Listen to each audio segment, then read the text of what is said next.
Vai, seu multi! Com a multicampeã! De novo, gente! O Cláudio não foi embora de uma vez. Quando o câncer chegou, ele estava forte. A gente tinha certeza da vitória. Nós éramos mais fortes do que aquele tumor. Isso era o que a gente acreditava. Mas não existia, gente.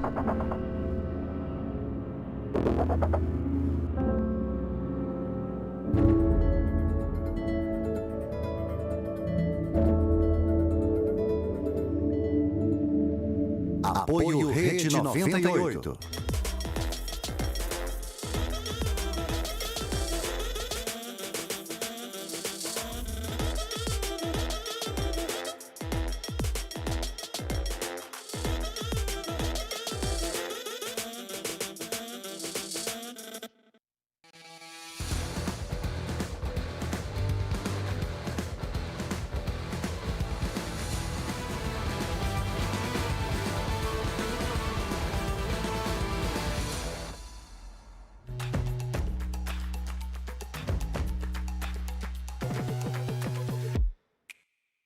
Agora democratiza. Democratiza. Estamos no ar dando risada. Gente, vou te contar uma coisa aqui, olha.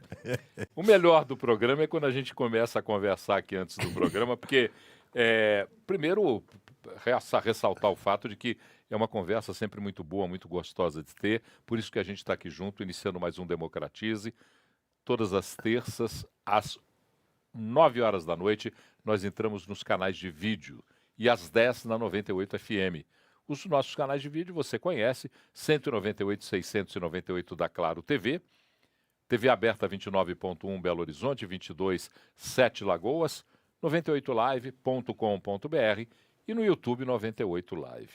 A partir das 10 da noite, em reprise, na 98,3 FM, você nos acompanha com Democratize, que é um jeito gostoso de conversar sobre política. Não é fácil, não, nem alegre, nem divertido, mas é bom, é gostoso. Por isso que a gente está aqui todos os dias juntos.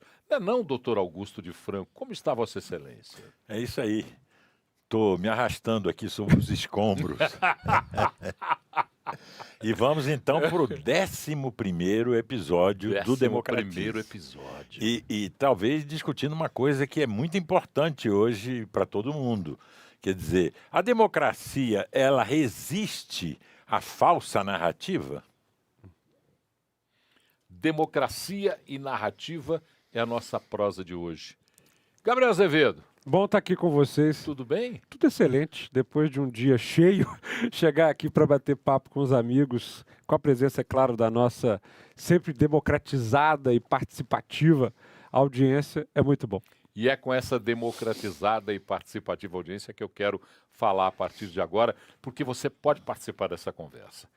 31 99316 9898 é o nosso WhatsApp, claro. 31 99316 9898. Tem também a nossa aba chat no 98live.com.br e no YouTube. Você vai trocando informações conosco e com todos aqueles que estão aqui nessa conversa sobre democracia.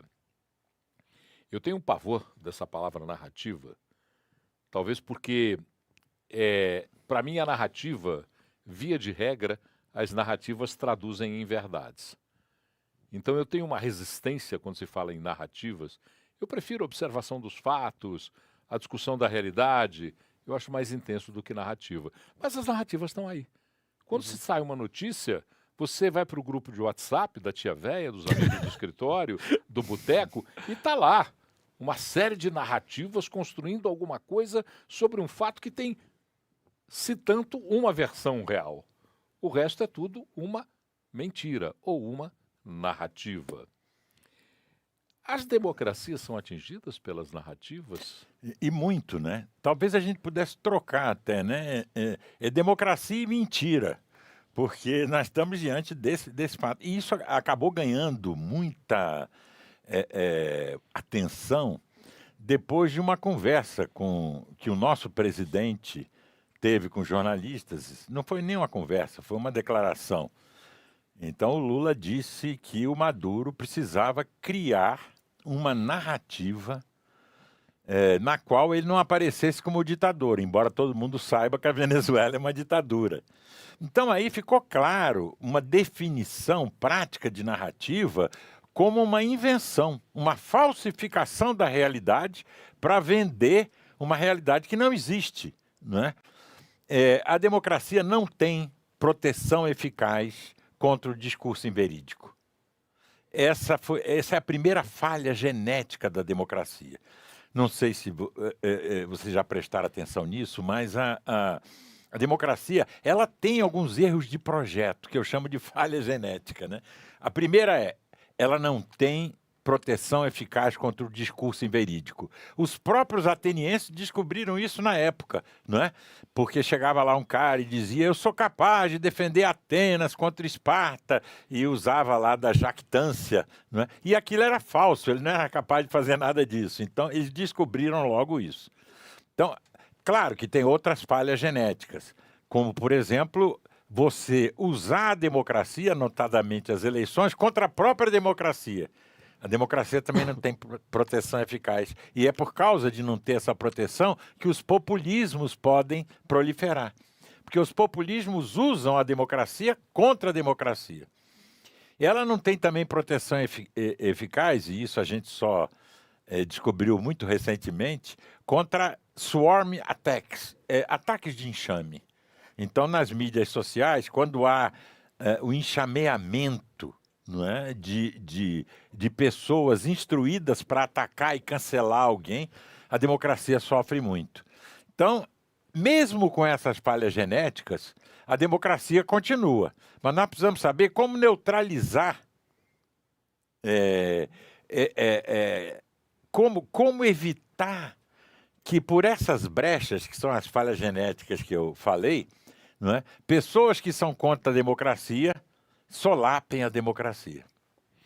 Gabriel, como fazer uma proteção da democracia e do ouvido das pessoas? Porque para que a democracia não seja atingida pelas mentiras, você faz um resgate da palavra, um combate à palavra narrativa com uma palavra maravilhosa que é a mentira. São mentiras que são criadas para traçar novos parâmetros para entendimento dos fatos. Como fazer para que o cidadão se proteja? E, é claro, o cidadão se protegendo, a democracia se protege. Dois assuntos que eu acho que se interligam nessa hora, até das minhas formações de graduação, Direito e Comunicação Social. Nós já nos vimos em outros programas aqui da 98, por exemplo, discutindo a questão da regulamentação das mídias sociais, ou do quanto a liberdade de expressão pode ou não pode. Eu acho que essa crise, que é talvez, na minha visão, a maior crise que a democracia vive hoje, porque se a gente pega as democracias plenas ou as democracias falhas, os principais fatores de erosão democrático estão ligados a um esgarçamento completo da habilidade de conversação. Minha visão. Ou seja, quando a gente cita fatos recentes, como a votação do Brexit lá no Reino Unido, ou da própria eleição do Trump e de outras pessoas, a gente percebe que as mídias sociais, aí eu vou nas narrativas, ou nas mentiras, ou na publicidade, ou na propaganda, elas não são únicas. Isso é uma das coisas que mais me impressiona. Numa campanha presidencial nos Estados Unidos, o mesmo candidato pode soltar duas propagandas com sentidos completamente diferentes para públicos diferenciados. Para serem percebidos por públicos diferentes. Isso é surreal, quando você pensa sob o ponto de vista eleitoral. Isso foi feito no Brexit. Do Brexit, por exemplo. Ou seja, você defendia o Brexit com algumas pessoas que queriam A, e ao mesmo tempo você defendia também com outras pessoas que defendiam B, que eram coisas completamente antagônicas. E pela capacidade da mídia social, especialmente o Facebook e outras mais, de direcionar a mensagem para públicos específicos, e como, através do WhatsApp e através do estilo de convivência que parece lhe dar uma amplitude, mas que na verdade lhe cerca numa bolha. Cada vez mais nichado. Você conversa apenas com aqueles que concordam com você, você sequer sabe que tem outro ponto de vista. Então é muito eficaz, e isso tem a ver com o que muita gente chama de rede social, mas na verdade é mídia social. E eu sinto que o funcionamento das mídias sociais, que nós pegamos desde o início, né, e estamos até agora, ou seja, ICQ, MSN, Orkut, chegaram num patamar hoje, talvez vou pegar aqui as principais, TikTok, Facebook, Instagram e o próprio WhatsApp. O WhatsApp que nem mídia social Ele é pior, ele é diferente. Bem pior. É bem um pior. programa de mensagem, quem está num grupo não vê os grupos que existem. Não tem a interação. É tudo ilhado, entendeu? São clusterzinhos muito... O WhatsApp tem essa crueldade aí, né? Do então, fechamento maior. Você pode pegar um Instagram, sob o ponto de vista do negócio, né? Eu tenho um negócio, tenho um bar de jazz. Eu posso, olha, eu quero público tal, do lugar tal, no dia tal, porque eu acho que se eu direcionar essa publicidade, no dia tal, meu bar enche. Ok. E você tem o link patrocinado e tal. Quando você tem isso no jogo da eleição, no jogo democrático, fica um pouco complicado. E aí as pessoas vão falar, mas tem que ter a liberdade total para fazer. Fique à vontade e tal. Aí você tem alguns problemas, que é o uso indiscriminado de desinformação. Então, assim, olha, eu estou concorrendo com o Paulo numa eleição, tem uma mensagem aqui, olha, Paulo é ladrão. Não é, nunca roubou, mas está aqui a mensagem. Não consegue se identificar de onde ela vem, ela é disseminada com um grande potencial financeiro, com uma capacidade de ferramenta de chegar em públicos específicos que se sentem com o assunto corrupção, e até você dizer para todo mundo que ouviu que você é ladrão, que você não é, eu não conseguirei o estrago está feito. Não conseguirei fazer o estrago está feito. No direito penal, a gente fala daquela questão de abrir um travesseiro com plumas de ganso, né? São os crimes contra a honra. Aquilo vai, começa e de repente pegou um outro, fala, você não recupera aquilo. Então, eu acho que quando a gente usa a expressão narrativa, nós estamos sendo até muito sutis. Nós estamos falando que existe o fato, e eu acho que esse é outro problema hoje em dia. Sabe, assim, na hora que a gente vira e fala, é fato, isso é um círculo, e alguém vira e fala, esta é a sua opinião, ferrou, né? Porque isso é um círculo. Então, e é inevitável. E é inevitavelmente um círculo. Então, é pior do que a gente imagina, porque o que é factual, o que é dito, também tem a sua distorção através de mentiras. Destruído pela mentira. E eu acredito que isso é um dos principais problemas das democracias liberais, inclusive, porque, como o Augusto falou, é uma falha genética, por serem liberais, prezarem muito para a liberdade, não quererem ter suas regulamentações ou controle, elas ficam expostas, inclusive, a, vamos chamar, vírus além de Estado, né?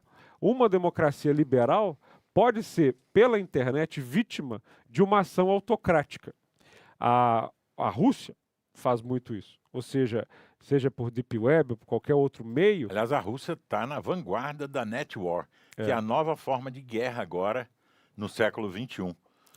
Está na frente de todo mundo. Ela está...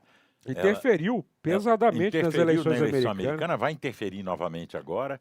Interferiu na eleição francesa, apoiou a Le Pen, está interferindo na AfD, na Alternativa para a Alemanha, que é um partido de extrema-direita da Alemanha, que já é hoje a segunda força política da Alemanha. É algo surreal. É terrível, quer dizer, claro que a Rússia é muito menor do que a China em termos econômicos, embora tenha armas nucleares, mas ela está muito mais na ofensiva, comprando sites, pessoas, alugando em todo o mundo para fazer a propaganda. A guerra da Ucrânia é um belo exemplo da questão de narrativa. Ou seja, a minha percepção factual é assim. Tinha lá um país, um Estado, que foi invadido por outro Estado. Militarmente. Militarmente. Fato. É o único fato concreto. Isso é fato concreto. Não tem como duvidar. E aí você tem o jogo, aí eu falo das narrativas, né? A Rússia usa muito a narrativa que havia ali uma nazistificação, né? Um processo nazista e tal, de aproximação da OTAN para emparedar a Rússia. E, ao mesmo tempo, a Ucrânia fala o que é muito próximo do fato. Nós estávamos aqui e vocês vieram aqui mexer com a gente. Entendeu? Assim, é uma coisa, nós fomos invadidos. Agora, é interessante porque quando você fala a respeito, você usou o exemplo da Rússia, a Rússia não começa a falar em nazistização da Ucrânia na guerra. Ela Não. começa a criar antecipadamente um discurso que vai lentamente tomando conta da conversa no mundo, disseminando uma possibilidade de um movimento forte liderado por nazistas. Ela está falando isso há muito tempo. Há muito tempo. Você sabe que o Muro de Berlim... como é que era o nome do Muro de Berlim? Eu não sei pronunciar em alemão perfeitamente. Era Barreira Antifascista. O Muro de Berlim, erguido pela Alemanha Oriental, exatamente. era contra supostamente o fascismo da Alemanha Ocidental, que era mais democrática. Quer dizer, é uma invencionice mesmo. E desde a época que a Rússia vai anexar a Crimeia, e quando há aqueles movimentos da Praça Maidan em Kiev, já havia a acusação de que aquilo lá era um ninho de nazistas, de fascistas, etc. e tal. Que é exatamente a narrativa, aí sim, que o Putin começa a construir para justificar. Construir para justificar e acabou vendendo para o mundo todo. Para o mundo inteiro. Para o mundo inteiro. Aqui no Brasil, se você for olhar o Twitter, militantes do PT não divulgavam vivem isso, dizendo divulgavam isso amplamente. O Zelensky é nazista. Não, mas o Zelensky é judeu. Pois é, mas é um judeu nazista e ali está cheio de nazista porque tem o batalhão tal, que tem isso, tem aquilo. Ora, na Praça Maidan tinha todos os segmentos políticos da sociedade ucraniana. Tinha anarquista, tinha neonazista, tinha socialista, tinha o pessoal europeísta. Então, chamar tudo aquilo de nazismo foi uma maneira de preparar a Guerra Fria. A Guerra Fria não, e a Guerra Quente. A quente, né? A invasão. Eu vou tentar pronunciar. Diga lá. Vai lá. O Muro de Berlim. Antifaschistischer Schutzwall. O Wall é muro. Então, antifaschistischer... Um muro antifascistas. Antifaschistischer Schutzwall. Quem chamou de muro antifascista? A Alemanha Oriental. Que era profundamente autocrática. Autocrática ao extremo. Nesse negócio de narrativa, nós não estamos aqui com o filme hoje, né? Vai ser livro, mas agora me vê um filme que nós poderíamos indicar hoje, que é aquele Adeus Lenin. Adeus Lenin. Muito bom. Né? Seria muito me ver aqui agora. Perfeito. Adeus Lenin é um filme que vai... Para quem não assistiu, vou dar um spoiler aqui que é gostoso. Basicamente, uma cidadã da República Democrática Alemã, que na verdade não era a parte oriental e não era democrática, mas a narrativa assim colocou, ela entra, salvo engano, em coma, ou em algum problema que ela estava, né? De saúde mesmo. E ela acorda, ela dorme ou ela apaga quando o muro ainda estava de pé. E ela acorda com o muro caído, ou seja, com a União Soviética já despedaçando. E aí, o filho dela, com medo dela ter qualquer problema de saúde ou algum sobressalto, tenta mostrar para ela que as coisas continuam todas iguais, que o muro continua de pé. Não, e aí começa a fazer cenários, aí levanta imprime jornal, levanta fotos na janela do hospital e vai criando uma narrativa de que ainda existe a Alemanha Oriental. E esse filme eu acho tão brilhante porque... O propósito do garoto é bom, no sentido de que ele quer proteger a mãe de um sobressalto e tal. Um amor filial justo, né? Mamãe descobri que caiu tudo aqui, ela tem um piripá que vai. Hoje em dia, tem gente que faz a mesma coisa, não por amor filial. E com a internet ficou muito fácil, porque há muitas pessoas cuja a janela única é essa. Se numa janela do filme como Adeus Lenin, o rapaz colocava um cartaz... Nessa daqui você faz uma montagem de vídeo. Milhares de montagens que proliferam uma o tempo narrativa inteiro. Agora, a democracia tinha uma correção para isso, para essa falha genética que nós estamos vendo aqui, que ela não tinha proteção eficaz contra o discurso inverídico já no seu nascimento. Qual era a proteção? Eles achavam que um tema, um objeto, só podia ser captado por vários lados simultaneamente, se ele fosse olhado por vários lados. Então, isso é a dinâmica da opinião. e da interação de opiniões. Então, um mesmo assunto olhado de diversos pontos de vista, isso é como se fosse uma vacina para você impedir que um ponto de vista... Mas isso funcionava porque eles lidavam com a realidade. Eles ainda não tinham mídia social. Não. Exatamente. Porque se tivessem, Não. aí os vários pontos de vista talvez não fossem o mesmo objeto. Isso era presencial claro, e participativo. Aqui está um círculo. É. Olha daí, é um círculo mesmo? É. E é interativo. Vamos falar daqui a pouquinho sobre narrativas propositais ou mentiras propositais, Ok. ou verdades que são, às vezes, usadas de maneira superficial para justificar alguma coisa, porque dentro da fala do presidente também tem algumas outras falas que ele fez que ficam meio complicadas, no sentido de é verdade ou é narrativa, é fato Mentira ou é mentira, mesmo, né, que ou você é tá mentira, falando. ou é mentira. Agora, primeiro eu queria falar para o meu amigo Sebastião Fernandes Brito, ele passou um superchat, muito obrigado pelo superchat, Eba. só que, 2 pontos, o superchat tem que ser de um assunto que a gente está debatendo aqui. E lá vem. Quando ele leva o assunto para um outro caminho, ele está perdendo tempo e dinheiro. Então não faça isso não, Sebastião. É política? Se você quiser discutir o que nós estamos conversando aqui, será prazeroso e tem muitos aqui. Não, então deixa eu O aproveitar Diogo, até. Luiz, Como é que ele chama?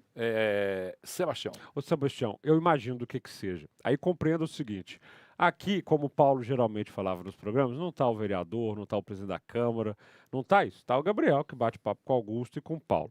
E, inclusive, em respeito a essa rádio que eu tanto gosto, a 98, todo mundo está acompanhando, tem fatos se dando na cidade, eu próprio estou pedindo para não vir no Central 98, quando a gente Nas conversa mais das quartas-feiras, questões factuais, e ficar aqui no Democratize, onde a gente tem Um ambiente esse nosso, assunto de mais conversa. nosso e tal, porque eu compreendo tudo que está se dando aqui na cidade e eu não vou dragar a rádio e a rede para isso. Tanto que eu participei na semana passada do 98 Toques, sob o ponto de vista como vereador.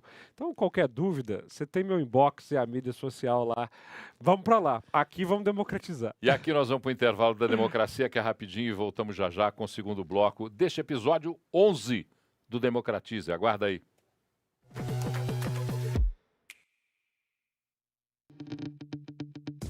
Nunca vi no anterior.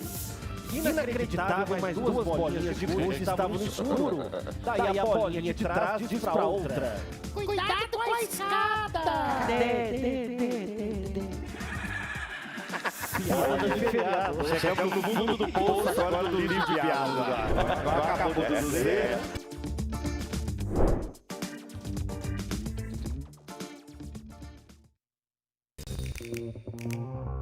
Você já conhece o Multi da Claro? É assim, você escolhe o que quer e quanto quer. Quer acelerar no celular com Claro 5G+? É só escolher e aproveitar os benefícios. E Fibra Mais, para a família inteira jogar, trabalhar, maratonar. Quanto? Quer o melhor da TV do streaming juntos? Com Claro TV+? Você que manda, é do seu jeito. Vem pra Claro, faz seu Multi e aproveite as vantagens. Você ligou para o saque 98. Olha o Edson Silva, 3001. Pra que conquistando o nome, Edson? Não é só com Edson. Edson Silva, 3001, vende. Ele colocou, não tirando o Ricardo da grafite, tá bom. Não, você pode colocar quantos números você quiser. Você pode chamar do jeito que você quiser. Quer que eu chame de Edson Silva, 3001? Dá pra tirar o grafite e deixar o FDP 98 Esportes, que aí você garante os empregos. Você ligou para o saque 98. A Crona apresenta o lançamento mais quente do mercado, linha CPVC Ultra Term Crona, desenvolvida para trazer mais praticidade para a instalação de água quente. Garante a estanqueidade e não requer ferramentas especiais para instalação. As juntas são soldadas a frio com adesivo plástico. A linha CPVC Ultra Term Crona também tem muita durabilidade, não incrusta e tem uma vida útil estimada em mais de 50 anos. Isso também significa um ótimo desempenho, sendo mais eficiente contra impactos. Ela tem baixa condutividade térmica, por isso não precisa de isolamento. E ainda proporciona água quente por mais tempo. É livre de corrosão e imune à degradação por substâncias contidas na água, não propaga chamas e atende às principais normas brasileiras.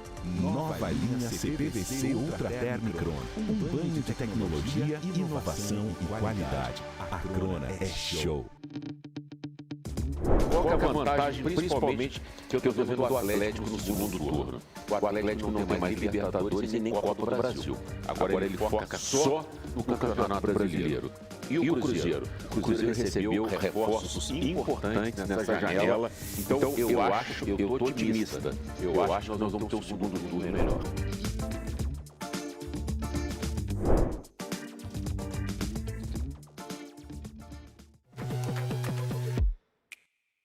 Cara mais cínico. Então, voltando. De volta com o nosso Democratize aqui pela Rede 98. Vamos primeiro aqui dar seguimento à conversa com os nossos espectadores que hoje estão nos acompanhando. A Ana Raquel diz assim: Paulo, narrativa conforme Madeleine Laxo pode ser até uma verdade, mas com base fraca, o que não permite uma discussão sadia. É mentir com a verdade. Mentir com a verdade.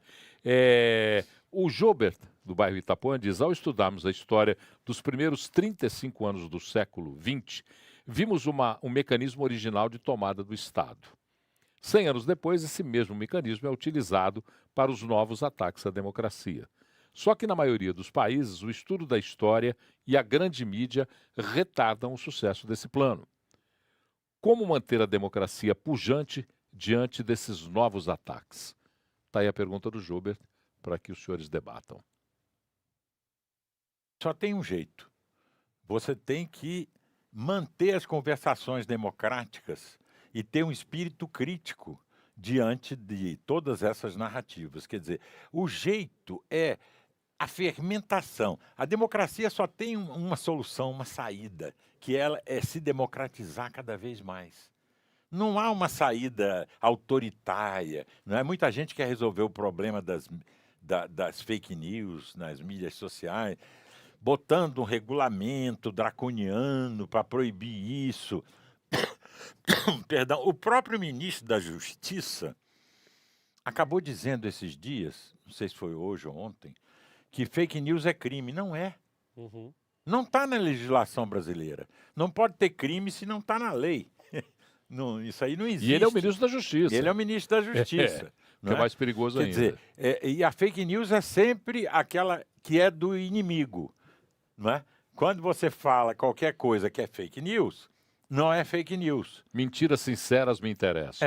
Então, realmente, a única maneira de se enfrentar isso é a conversação democrática, ampliar o debate democrático, fazer isso que nós estamos fazendo aqui, conversar sobre esses assuntos. De maneira franca.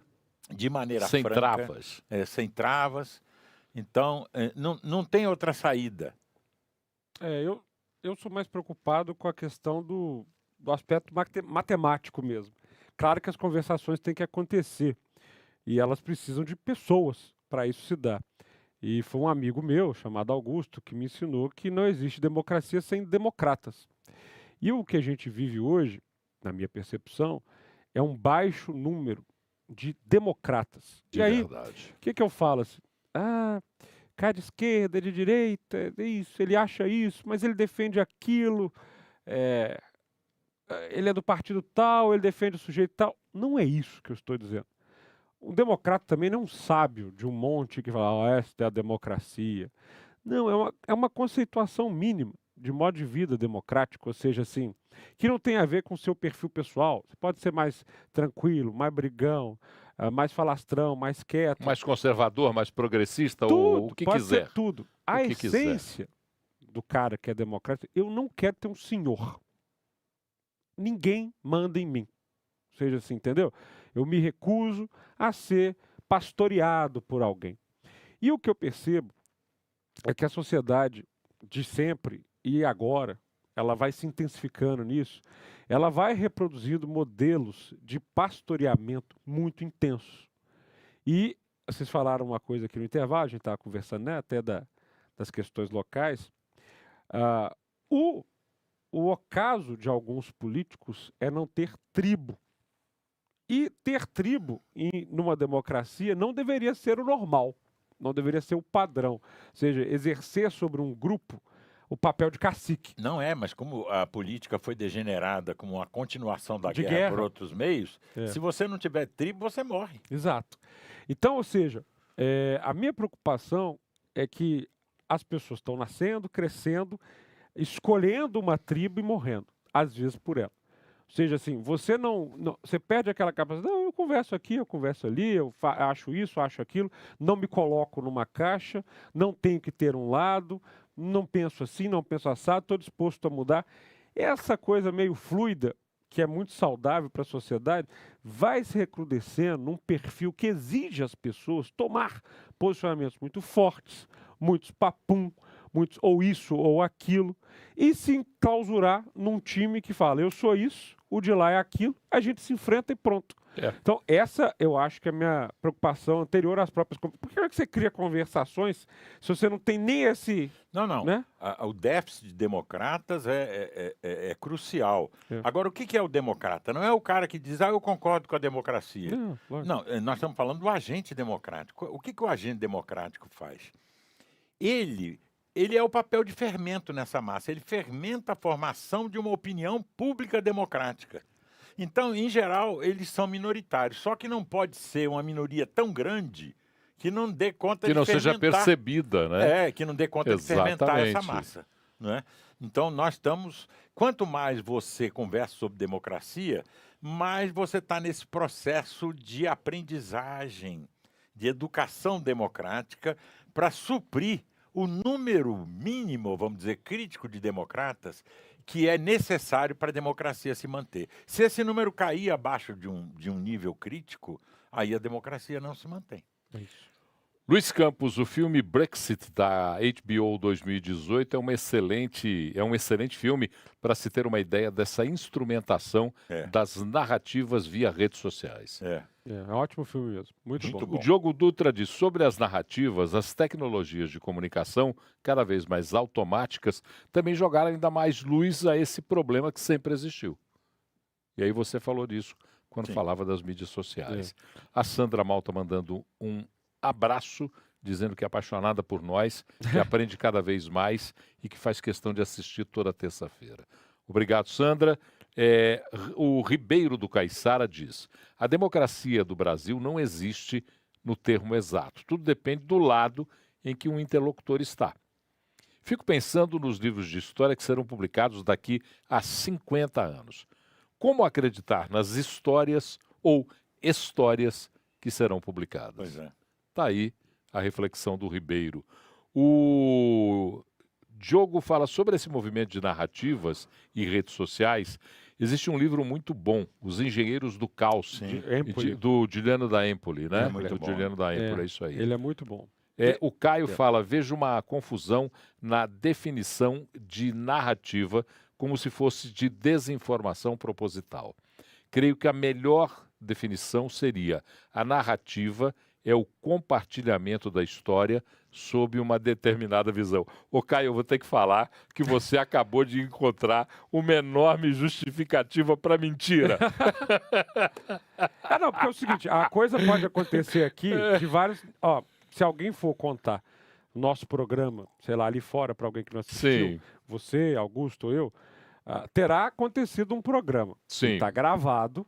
Então, portanto, hoje em dia você tem o fato registrado. É real. Mas a forma com que cada um vai narrar este programa ali pode direcionar a pessoa para um entendimento ou para outro. Ela pode emitir alguns fatos. A narrativa, na verdade, é isso que ele falou. Esqueci o nome do... O Caio. Ela é isso. Quer dizer, todo relato da realidade é uma narrativa porque está sendo narrado por alguém. Agora, espera-se que tenha um mínimo de correspondência com a verdade. Entre a realidade fatos, né? E a descrição. A descrição tem que guardar uma certa relação com a realidade, porque senão você não tem mais nada, você não tem mais ciência, não tem mais filosofia, não tem mais nada. Vocês já assistiram Narradores de Javé? Não. É um filme brasileiro, vale a pena, porque fala um pouco sobre isso. Narradores de Javé. É bom história... quando a gente é sincero nessa coisa. Já leu, eu também não.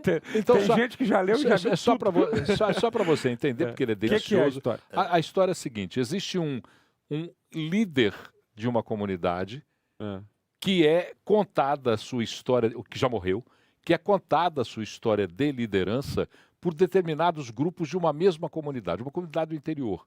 E cada um transforma esse líder no seu ideal de líder. Na verdade, de Canudos? Só que Sem cada guerra. só que cada grupo cria uma figura de imagem e linguagem para descrever esse líder ao seu bel prazer Não e vamos encanto. longe, né? Assim, Minas Gerais, qual é, digamos, o nosso símbolo máximo? Tiradentes. O cara que durante o Império, a narrativa sobre os seus fatos foi, né, de ter mérito completo. Ele foi destruído pelo Império, literalmente, esquartejado, casa salgada, não sei o que e tal. A história do Tiradentes é recuperada com a República. Sim. O cara morre, é totalmente esquartejado. Física e moralmente. Para Isso. 100 anos depois. Alguém reconstruí-lo. Não. Esse cara um herói. estava certo. É um esse herói. cara era um herói. É um herói. Né? E tem toda uma construção republicana a partir disso, que é a própria essência de Minas Gerais. Né? Tá lá no meio da Praça de Ouro Preto, um monumento ao Tiradentes, que quem Numa praça em Belo Horizonte. lá atrás jamais imaginou que ele isso ia estaria lá. reverberar, né? Isso acontece em morte, isso acontece em vida. E eu acho que é interessante porque, claro, a narrativa vai atender a um projeto de poder, a um projeto de ambição, a um projeto... E aí é uma questão complexa. Eu acho o cerne da questão em relação à democracia é porque ela é uma presa muito fácil para aqueles que querem obter o poder, a ignorando. E a narrativa é uma ferramenta, uma arma crucial para isso acontecer. Inclusive, se um líder que supostamente quer sintetizar o povo, e que consegue transformar a mentira pública na ausência de qualquer culpa, é um perigo muito grande. Eu vou fazer uma reflexão sobre isso. Para a democracia. Eu quero fazer uma reflexão sobre Exemplos isso. não faltam. Não, e tem um exemplo aqui, claro, que aconteceu essa semana. Diga. O presidente Lula diz que não tinha conhecimento de um tribunal internacional. É mentira. E que, portanto, não teria nada que pudesse impedir a vinda de Vladimir Putin ao Brasil em 2024 para a conferência do G20. Aí foi uma sucessão de trapalhadas, né? A primeira ele quis fazer uma espécie de bravata, não é? A expressão é dele, a bravata, né? Ele disse, não, se o Putin vier, eu vou convidar o Putin para vir no G20, que vai ser no Brasil, e lá ele não vai ser preso. Se eu sou o presidente, como se quem tem o dever de prender... Ou tem autorização para não prendê-lo. É o presidente. Exatamente. O presidente, aqui tem judiciário, tem Ministério Público, tem... Bom, mas de qualquer maneira. Aí ele viu que isso ficou esquisito. Falaram para ele, olha, mas tem uma ordem de prisão emitida pelo Tribunal Penal Internacional. Ele fala, mas que tribunal é esse? Que eu não o conheço. Eu não conheço esse tribunal. E aí tentou desmerecer o tribunal, dizendo o seguinte, os Estados Unidos não está, a China não está, a Índia não está, a Rússia não está, então deve ser um acordo de bagrinhos. Só que ele esqueceu uma coisa, que tem mais de 120 signatários do Tribunal Penal Internacional. Todas as democracias liberais, com exceção dos Estados Unidos, por outro motivo que eu já digo, não é? Estão no Tribunal Penal Internacional. Todas as democracias plenas estão no tribunal. Quem é que não está? Bom, quem não está é o Briquistão. O Briquistão não está. O Briquistão, que é Índia... Brasil, o Briquistão. Isso é seu? Acabou de criar agora o novo reino, o Briquistão. Tem o Azerbaijão, tem o Afeganistão, o Turcomenistão. Estamos fazendo parte. E tem o Briquistão. Né? O Lula quer nos colocar o Brasil no Briquistão. Isso vai ser... Isso é de amargar. Mas sim, voltando... os Estados Unidos não está por quê? Bom, na época, os Estados Unidos, inclusive, ele assinou aquele documento de Roma que criou o Tribunal Penal Internacional, mas depois não ratificou ou voltou atrás, medo, porque a invasão do Iraque, o bombardeio da Líbia, isso poderia dar argumentos para uma queixa contra ele, uma ação contra ele do Tribunal Penal Internacional. É só isso. Os grandes países acabam se comportando como grandes impérios, né? E aí eles não querem entrar. O que eu acho interessante é que durante a campanha política, o próprio Lula disse que poderia solicitar ao Tribunal Penal Internacional que julgasse os crimes cometidos por Jair Bolsonaro. Isso é que é cruel, porque isso aí é a mentira, não é? A mentira do líder é assim, sem superego, né? A cara não fica vermelha. O cara é capaz de mentir publicamente, não é? E isso está completamente separado da culpa, da vergonha. Não. Vale qualquer coisa, não é? Olha lá, para a gente terminar esse bloco aqui, o Cosme Lúcio, do bairro Belo Vale, em Santa Luzia. Parabéns, Paulo, Augusto e Gabriel. Programa excelente. Quando vocês debatiam e explicavam a narrativa, eu me lembrei de um quadro do programa Grafite do Leandro Nassif. E é muito legal esse quadro, porque ele cria duas notícias, uma falsa e uma verdadeira, no mesmo sentido, para confundir os outros, para saber, para que as pessoas digam qual é a falsa e qual é a verdadeira. Legal. Chama Pinóquio News, é genial o nome. Pinóquio News. E aí o interessante é que a maioria sempre erra, ou seja, muitas vezes é mais fácil acreditar numa mentira que é bem contada. Vamos para o intervalo, porque o intervalo é uma verdade, uma realidade, não há narrativa sobre o intervalo. Nós vamos para o intervalo, voltamos já já. Como construir um país mais livre e próspero. Descubra no Fórum Liberdade e Democracia. Palestras e debates sobre os principais temas da atualidade. Liderança, empreendedorismo, inovação e economia. É sexta, 15 de setembro, direto do Expo Minas. E às 7 da noite, você confere no palco principal uma edição especial do 98 Talks. Às 7 da noite, aqui na Rede 98. A educação é o futuro das nossas crianças e não pode parar nunca. Por isso, o governo federal instituiu o Pacto Nacional pela Retomada de Obras da Educação Básica. Serão investidos quase 4 bilhões de reais, que vão permitir a retomada de mais de 3.500 obras inacabadas e paralisadas em creches e escolas. Também serão mais de 1.200 novas quadras esportivas e melhorias para receber nossos jovens atletas nas escolas. Acesse gov.br/FNDE e acompanhe a retomada de obras de seu município e estado. Juntos vamos reconstruir uma educação vencedora. Ministério da Educação, Brasil, União e Reconstrução, Governo Federal.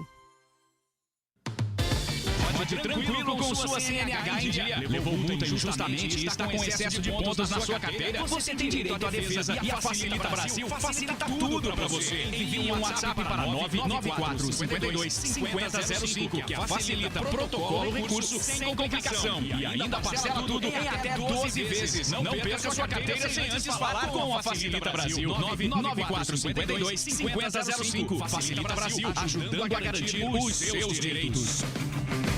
Você ligou para o SAC 98. Se você quer estar com leite de pistola, tecle 1. Mas se você quer falar com algum de nossos atendentes, é só continuar na linha. Aqui, velho, só uma coisa. Estou trabalhando, mas chegou mensagem no meu aqui, ó. Presta atenção. Fala galera, aqui é o Jeff. Tudo bom com vocês? Manda uma mensagem, um amigo quer mandar uma mensagem para vocês aqui rapidinho.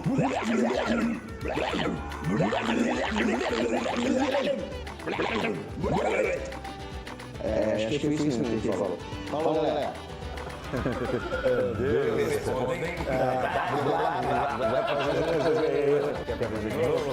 Você ligou para o SAC 98.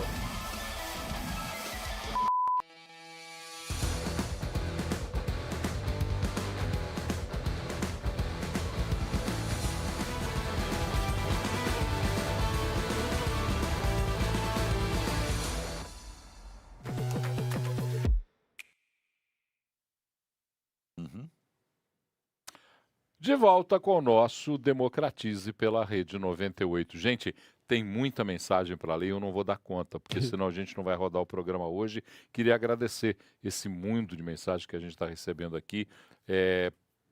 Muito obrigado pela participação, é um prazer enorme saber que vocês estão tão interessados em participar conosco desse bate-papo que é franco. Aliás, aqui, Franco, que é o seu nome, né? Não há nada, nenhuma relação direta, mas é uma conversa franca, uma conversa aberta, porque não há propriedade da verdade. A liberdade da expressão tem esse grande encanto. Para ser livre, para expressar-se, você não precisa ser dono da verdade e nem deve ser dono da verdade. Né? A verdade tem uma outra... Verdade são os fatos, é a realidade, e ela se impõe sem que alguém precise ser dono dela. Nesse último bloco, antes do Gabriel falar, porque ele está ali ansioso para poder falar. Tô não. É nesse aqui? Nesse aqui? Pode ser nesse? Pô, então aqui está aqui, ó. Como as democracias nascem. Está aqui, ó. Como as democracias nascem, de Augusto de Franco. Esse livro é delicioso e hoje nós vamos presentear dois espectadores com o livro Como as Democracias Nascem. E se você quiser adquirir, comoasdemocraciasnascem.org, vai lá, adquira o livro. E, ó, é simplesmente delicioso ler esse livro, porque é interessante observar a democracia sob o ponto de vista da revitalização, da necessidade de torná-la perene. Porque muitos combatem a democracia, mas poucos têm o desejo de que ela se mantenha viva e que ela se mantenha perene entre todos nós. Esse livro é delicioso, viu? Eu recomendo. Você vai sortear dois. Sortear dois. Hoje para quem mandar aí as mensagens a partir de agora, né? A partir de agora, mandando as mensagens aí, nós vamos sortear. Aliás, Eric, faz o seguinte, aleatoriamente, você vai fazer aquele programinha maroto ali, vai pegar dois nomes para a gente poder liberar dois livros do Como as Democracias Nascem, do Augusto de Franco. Gabriel, você queria falar alguma coisa? Não, é que surge os papos aqui do intervalo, tem coisa que é legal trazer para o espectador. Tudo isso, geralmente, que a gente foi conversando aqui, acopla a instrumentalização das mídias sociais para divulgar a mensagem, mas um sistema que geralmente é muito mais vítima do modelo de ataque com narrativas do que outro. Do que eu estou falando? Da eleição em 2 turnos. A maior parte das democracias liberais são parlamentaristas. Sim. O que é isso, então? Você tem a sociedade, ela vai às urnas escolher os seus representantes e você não tem desperdício de participação. O que eu chamo de não ter desperdício de participação? Aliás, o modelo irlandês é realmente muito interessante sobre esse aspecto, mas é longo de explicar. 10% votou no partido A, 20% no partido B, mais 20% no partido C e 50% no partido D. É o D, ou seja, você teve aí uma composição congressual, né? Naquele modelo clássico de meia-lua, você vai aqui 50, 20, 20, 10. Tá. Quem tem a maioria aí? Bom, ainda não criou uma maioria absoluta, mas se quem teve 50 juntou com 20, você tem governabilidade e esses passam a somar e ter o governo. Quando você vai para uma eleição de 2 turnos, não é parlamentarista clássica. Vai ter um chefe de Estado que pode vir a ser chefe de governo também, como é o caso brasileiro, presidencialista. Então você vai para uma eleição de primeiro turno, tem 4 candidatos.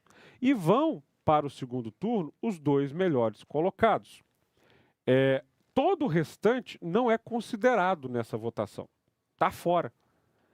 E no segundo turno eles são forçados a escolher entre esses 2. Nós estamos entrando numa situação tal em que, geralmente, quem vai para o segundo turno são aquelas pessoas, aquela pessoa, né, aquela dupla de pessoas que consegue criar um conjunto de narrativas, não que convença a maioria, mas que garanta um grupo que a coloque no segundo turno. Que lá é que é o verdadeiro sentido da eleição. Mais do que isso, Paulo, porque lá você faz a maior parte das pessoas que não quer nenhum nem outro refém de uma guerra de narrativas enlouquecedora. Não é Brasil, né? É mundo. É mundo. Isso é uma coisa que vários presidencialistas estão passando e o modelo parlamentarista está metabolizando isso para si. É muito curioso observar que as eleições parlamentares estão adquirindo essa característica de, se não conseguir a maioria, conseguir alguém que não garanta a governabilidade. Como é o caso específico do Tea Party.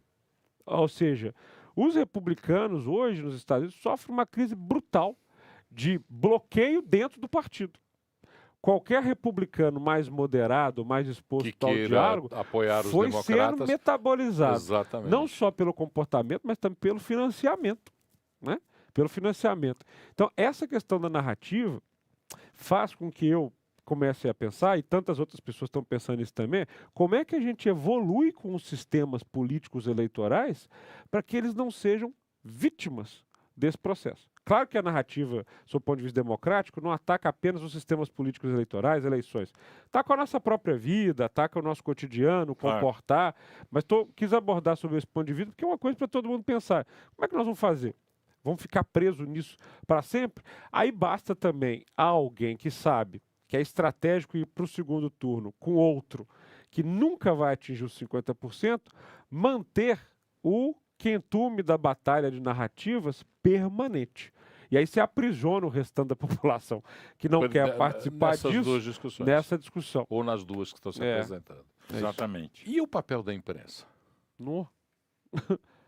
É foda. Nesse processo de vida em comum com as narrativas. A imprensa, vamos dizer assim, a imprensa tradicional, a imprensa profissional, a imprensa que faz... que investiga, vai atrás, que tem curadoria de informação, etc. e tal. Que apura, pauta pura. Isso. A imprensa, se ela conseguir manter a independência, ela é fundamental para você enfrentar essa situação que nós estamos aqui. Porque ela é que vai permitir que a sociedade tenha a chance, tenha a possibilidade de controlar o governo, que é o que caracteriza a democracia liberal. Agora, se a imprensa ela se deixa capturar e vira governista, vira chapa branca, aí nós temos um problema. Secretarias de comunicação privadas. Aí nós temos um problema. Tem um problema anterior. Problema gravíssimo. Eu acho que tem um problema anterior. Aí nós temos um problema gravíssimo. Que é, nessa vida as coisas custam. Tá aqui um ótimo jornalista. Chega cedo e sai tarde da 98. Rodrigo Carneiro, tá merecendo um aumento. Entendeu? Eu sou testemunho do trabalho do Paulo Leite. Olha aqui. E a equipe, que vocês não estão vendo, tá aqui atrás. Muito obrigado sempre. Aqui Leandro e Rafael Ribeiro. Rafael. E lá embaixo nós temos um controle mestre, mais o Eric Funes na produção, mais todo o pessoal que nos dá o suporte. Quantas pessoas estão envolvidas aqui neste programa? Exatamente. E é antena, é transmissão, energia elétrica, site, é isso, equipamentos que são equipamentos de duração, às vezes duração. Exatamente. Você quer dizer que isso custa dinheiro? Custa dinheiro. Custa dinheiro. E eu quero, portanto, resumir que informação tem preço. Narrativa, não.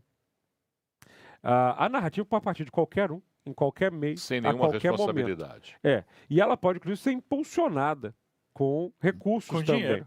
Só que a narrativa, ela necessariamente vai interessar a alguém para ser impulsionada. A informação, em teoria, não. Foi o meu, não, foi o seu. Os telefones estão conversando aqui entre eles. O que eu estou dizendo? A maior crise que o jornalismo enfrenta hoje, anterior a essa questão de um adoçamento governamental, que é histórico, os jornais eles surgem ligados aos partidos. Né? A informação, assim, aqui em Minas, por exemplo, você tinha o Partido Republicano Mineiro, e tinha o jornal do Partido Republicano Mineiro. Tal. As coisas vão... A ideia do jornalismo independente é mais recente. O nascedouro da informação está ligado a um grupo de poder. Então, a fórmula que todos os grandes jornais do mundo se acompanham aqui, sei lá, New York Times, Le Monde, como é que a gente se paga? E, sobretudo, como é que nós, na verdade, geramos uma informação que vai chegar nas pessoas via mídia social, né?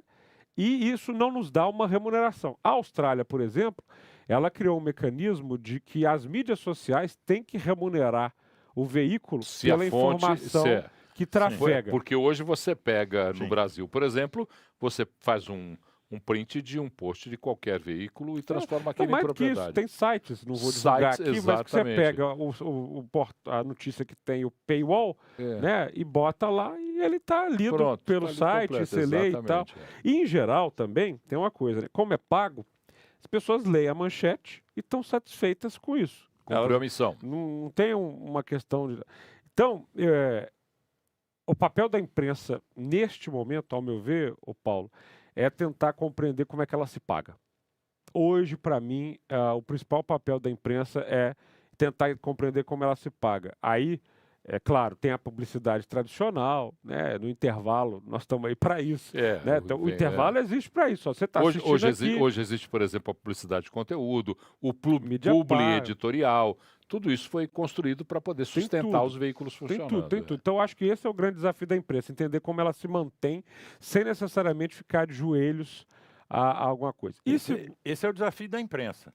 Agora, o desafio da democracia em relação à imprensa, porque esse aqui é o problema. Sim. Quer dizer, é outro problema. Não é que esse problema não seja claro, problema. ele é anterior.